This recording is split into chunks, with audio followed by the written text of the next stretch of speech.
Most people do suffer from even a basic form of anxiety, but some people, of course, suffer from more extreme forms and actually get panic attacks, and if you are, I'm very sorry, but I'm hoping this video helps you at least a little bit. Anxiety is one of the worst things a person can have. Like depression, it's like a constant attack, a constant dark cloud over your life. Anxiety ruins your ability to function, enjoy life, talk to people, go outside, and worst of all, causes people to have actual panic attacks. But there are ways to help cure or at least maintain your anxiety. And I'm not talking about anxiety medication because, like antidepressants, they don't really work and are just a temporary fix. Here's a list of things you can do to help lower your anxiety levels in your daily life. Go for walks out in nature. Meditate. Listen to music. Do some writing or play board games. Exercise and work out. Read books. Video games are my personal favorite because I'm a very big gamer, and video games can be used to disassociate from the stress and negativity of real life. At least that's how I view video games. I use it as a way to, because video games are like a fantasy world, right? It's my way of saying, like, goodbye to the real world, the stresses, work, bad people, etc. And I'm just in my own world, in my fantasy world, because that's what a video game is. And it helps me de-stress because of that. But the most important aspect altogether is social media. I feel a lot of people, when they talk about anxiety, they don't talk about social media. They talk about things like your job, money issues, relationship issues, schooling issues, social issues, but very few times do people talk about social media. And I personally believe that social media is the #1 cause. Today, people are actually more anxious than ever in this current generation. And that's because of the constant negativity in our society that is only promoted and spread through social media. People just scrolling through their Facebook feed causes severe stress and anxiety for most people due to how negative it is. There is ways to balance this though. Like myself, I focus a lot on social media and what goes on in the world.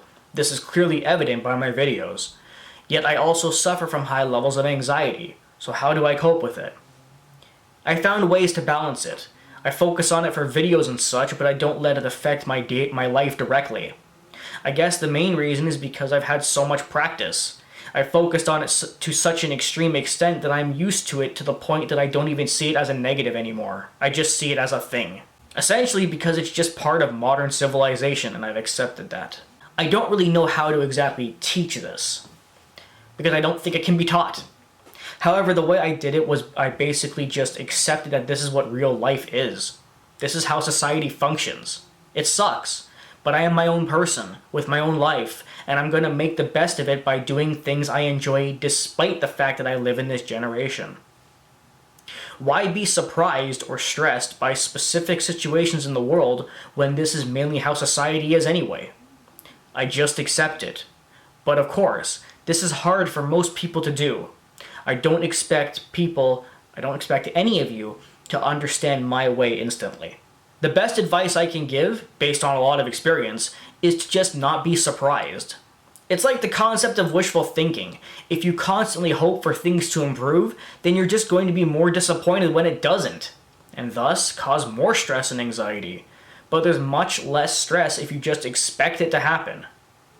Now don't get me wrong, I'm not saying the way to stop anxiety is to be negative, but there is a balance to it. You just have to learn to find it. Focus on the real world so you can follow what's going on, but also find the good in your life, or do things you enjoy to also stay happy. You don't need to spend 12 hours a day on social media in order to understand what's going on. Spend some time, keep up with current events, but also put down your phone, disconnect from the negativity, and enjoy yourself. It's all about balance. The real issue for most people is that they're too obsessive on one thing. Everything is about balance, and that's important. Don't constantly stay connected to social media, but also don't disconnect 100%. Many people, like myself, use social media to talk to friends in other countries. If I disconnected from Facebook entirely, then I wouldn't be able to chat with those friends.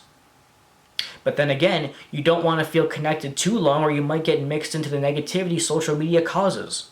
Again, balance. A few years ago, I created an experiment. And I said this in my communication versus connection video. But I'm going to say it again because it's a terrific experiment. Go out somewhere. It doesn't need to be long like a vacation or something like that. But I mean even something simple. Go for a walk or go to the mall and just do some window shopping. But the key here is to leave your phone at home. You'll see yourself just how stress-free you feel. You don't have the weight of the world on your shoulders. You don't have your phone going off from calls, text, voicemails, Facebook, and other such social media. It's just you and the world, and it's a great way to de-stress. Try it. If you've seen my communication versus connection video and you heard me talk about this experiment but you haven't done it yet, but you're still feeling anxious in your daily life, I urge you to please try out this experiment. Please. It will help you. All of this is how I'm able to look at things like SJWs, but still not be totally miserable. Society is crumbling all around us, but I do still have a life and I am able to enjoy it. Many people haven't even managed to acknowledge that social media is the cause of their anxiety to begin with. And to those people, I urge you to self-reflect and realize it, and do my experiments. People in general are too wound up about how they look on social media to their friends, focusing how many likes their Instagram pictures get, for example. Try and realize that all of this type of stuff is just fake. Your likes are fake, and they're just given to you by people who either don't know who you really are or simply don't care. It's all superficial. Focus on your life and the people who you know and are friends with. And that's also true that anxiety is very similar to depression. Social media can cause both of these things. One of the biggest causes of depression when it comes to social media are people who focus so much on how they look on social media. People are so obsessed about posting pictures on Facebook or Instagram of what they're doing. Hey, I went to the gym. Look how pretty I look. New makeup. Please like my picture. But when they turn the camera off or they close their Instagram app, they don't really feel happy. Because all of the gratification that those people get is through likes on Facebook. But that doesn't cause true happiness. You're not getting real gratification from real people that you actually know. That little like number you have on a picture may make you happy at first when you see the number. But your life isn't actually changing. Nothing really was affected. Nothing was changed in your real life. If you're just posting pictures for the hell of it, then sure, go ahead. But if you're relying on those pictures for your happiness and gratification, as opposed to yourself and your own accomplishments and people who are close to you, you're never going to be truly happy. A lot of times anxiety and depression go hand in hand. I hope this video helped you, and I hope you realize a lot of what I'm saying. I also hope you try out my experiment, and I hope that you're able to overcome any anxiety and depression you have without using medication. Please take my words to heart. I've been through all this a lot in my life, and of course, I've researched a lot in my life. As a lot of you know who have followed me for the last 10 years, for the record.